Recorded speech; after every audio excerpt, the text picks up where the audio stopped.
નમસ્કાર. આજકાલ વજન ઘટાડવાની અમુક દવાઓ વિશે બહુ જ વાતો થઈ રહી છે. તો આજે આપણે એ જ સમજવાના છીએ કે આ દવાઓ શું છે, એની પાછળનું સાયન્સ શું છે અને આખરે એ કામ કેવી રીતે કરે છે. ચાલો બધું જ એકદમ સરળ ભાષામાં સમજીએ. ઓઝેમ્પિક, માઉન્જારો, સેક્સેન્ડા. હા, આ એ જ નામો છે જે કદાચ સાંભળવામાં આવ્યા હશે. વજન ઘટાડવા માટે આ દવાઓ માર્કેટમાં રીતસરની ધૂમ મચાવી રહી છે. તો ચાલો આજે આની પાછળની આખી વાતને જાણીએ. આ દવાઓ આખરે છે શું? વેલ, આ બધી દવાઓ એક ખાસ મેડિકલ ગ્રુપમાં આવે છે જેને કહેવાય છે GLP-1 એનાલોગ્સ. હવે GLP-1 આ શું છે? એનું આખું નામ છે ગ્લુકાગોન લાઇક પેપ્ટાઇડ 1. આમ તો આ એક કુદરતી હોર્મોન છે. જ્યારે પણ આપણે કંઈ ખાઈએ ને ત્યારે આપણું શરીર, ખાસ કરીને આપણા આંતરડા, આ હોર્મોન બનાવે છે. તો આ જે દવાઓ છે એને GLP-1 એનાલોગ્સ કેમ કહેવાય છે? કારણ કે આપણા શરીરમાં જઈને બરાબર આ કુદરતી હોર્મોનની જ નકલ કરે છે, એના જેવું જ કામ કરે છે, એટલે જ એને એનાલોગ કહેવાય છે. સિમ્પલ રીતે કહીએ તો એ શરીરની નેચરલ પ્રોસેસને જ વધુ બૂસ્ટ કરે છે. હવે જુઓ, આ દવાઓ અલગ અલગ નામે ઓળખાય છે. એનું જેનેરિક નામ એટલે કે કેમિકલ નામ અલગ હોય અને બ્રેન્ડ નામ અલગ હોય. જેમ કે લેરાગ્લુટોઇડ દવા વિક્ટોઝા અને સેક્સેન્ડા નામે મળે છે. સેમાગ્લુટાઇડ એટલે ઓઝેમ્પિક અને ટિર્ઝેપેટાઇડ માઉન્જારોના બ્રેન્ડ નેમથી વેચાય છે. સારું, તો હવે આપણે એ સમજીએ કે આ દવાઓ શરીરમાં જઈને એવું તો શું કરે છે કે વજન ઘટવા લાગે છે? આની પાછળનું વિજ્ઞાન ખરેખર બહુ જ રસપ્રદ છે. જો સામાન્ય રીતે શું થાય છે, આપણે જમીએ એટલે આપણા શરીરમાંથી GLP-1 હોર્મોન રિલીઝ થાય.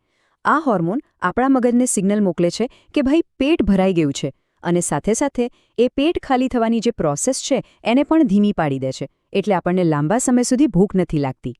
હવે આ દવાઓ શું કરે છે? એ આ જ કુદરતી પ્રક્રિયાને, આ સિગ્નલને અનેક ગણું મજબૂત બનાવી દે છે. એનાથી ભૂખ લગાડનારા હોર્મોન્સ દબાઈ જાય છે અને પેટ ભરેલું હોવાનો અહેસાસ ખૂબ લાંબા સમય સુધી ટકી રહે છે. અને પરિણામ? આપણે ઓછું ખાઈએ છીએ અને ધીમે ધીમે વજન ઘટવા લાગે છે. અને આ અસર નાની સૂની નથી હોતી. સ્ટડીઝ પ્રમાણે આ દવાઓનો ઉપયોગ કરનારા લોકો પોતાના શરીરના કુલ વજનમાંથી લગભગ 15થી 20% જેટલું વજન ઘટાડી શકે છે.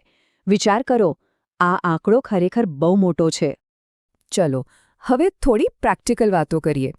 આ દવા લેવી કેવી રીતે, એનો ડોઝ કેવી રીતે નક્કી થાય અને કોના માટે આ દવા યોગ્ય ગણાય?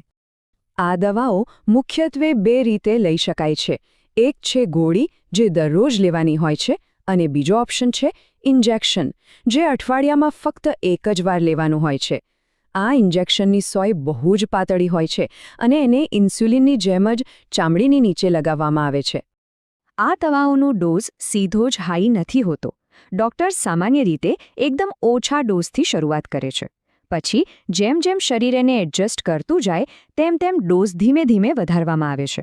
આનાથી શું થાય કે આડઅસરોનું જોખમ ઘટી જાય છે. તો સવાલ એ છે કે આ દવાઓ કોણ લઈ શકે છે? વેલ, ભારતીય ગાઈડલાઇન્સ પ્રમાણે જે લોકોનો બોડી માસ ઇન્ડેક્સ એટલે કે BMI 27.5થી વધારે હોય એમના માટે આ દવા વિચારી શકાય છે. ખાસ કરીને જે લોકોનો BMI 32.5 સુધી હોય પણ એમને બેરિયાટ્રિક સર્જરી નથી કરાવી અથવા એના માટે યોગ્ય નથી, તો એમના માટે આ એક સારો વિકલ્પ બની શકે છે. હવે ખૂબ જ અગત્યનો મુદ્દો. કોઈ પણ દવાની જેમ આની પણ અમુક આડઅસરો હોઈ શકે છે.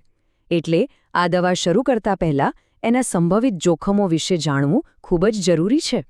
જો અમુક સામાન્ય આડઅસરો છે, જેમ કે ઉબકા આવવા, ઉલટી થવી, ડાયરિયા, માથું દુખવું કે પછી થાક લાગવો.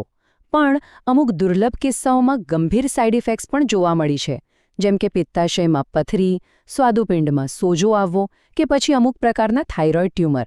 એટલે જ ડૉક્ટરની દેખરેખ જરૂરી છે. અને આ જે પાચનને લગતી સામાન્ય આડઅસરો છે, જેમ કે ઉબકા, એ કેમ થાય છે? એનું કારણ એ જ છે કે દવા પેટ ખાલી થવાની પ્રક્રિયાને ધીમી પાડે છે. એટલે જ જો થોડું વધારે ખવાઈ જાય તો પેટ ભારે લાગે અથવા ઉબકા જેવું ફીલ થઈ શકે છે. ઓકે, હવે આપણે આપણા છેલ્લા અને કદાચ સૌથી મહત્વના સવાલ પર આવીએ. દવા શરૂ કર્યા પછી શું? લાંબા ગાળે શું અપેક્ષા રાખવી જોઈએ? અને એ સવાલ જે દરેકના મગજમાં આવે છે, શું એકવાર વજન ઘટ્યા પછી એ પાછું નહીં વધે? વેલ, આનો કોઈ જાદુઈ જવાબ નથી. સારવાર કેટલો સમય ચાલશે એ દરેક વ્યક્તિ માટે અલગ અલગ હોય છે. પણ એક વાત તો ચોક્કસ છે, જો આ દવા બંધ કર્યા પછી ખાવા પીવાની આદતો અને કસરત જેવી લાઇફસ્ટાઇલ પર ધ્યાન ન આપવામાં આવે તો વજન પાછું વધી જ શકે છે. એટલે જ લાંબા ગાળાની સફળતા માટે ડાયટ, એક્સરસાઇઝ અને ડૉક્ટરની નિયમિત દેખરેખ આ બધું જ ખૂબ જ જરૂરી છે. તો વિડીયો સારો લાગ્યો હોય તો લાઇક કરો, તમારા દરેક મિત્રોને વિડીયો શેર કરી દો. મારું નામ છે doctor Karan Mandali, you are medical officer. આપણે મળશું નેક્સ્ટ વિડીયોમાં. Thank you.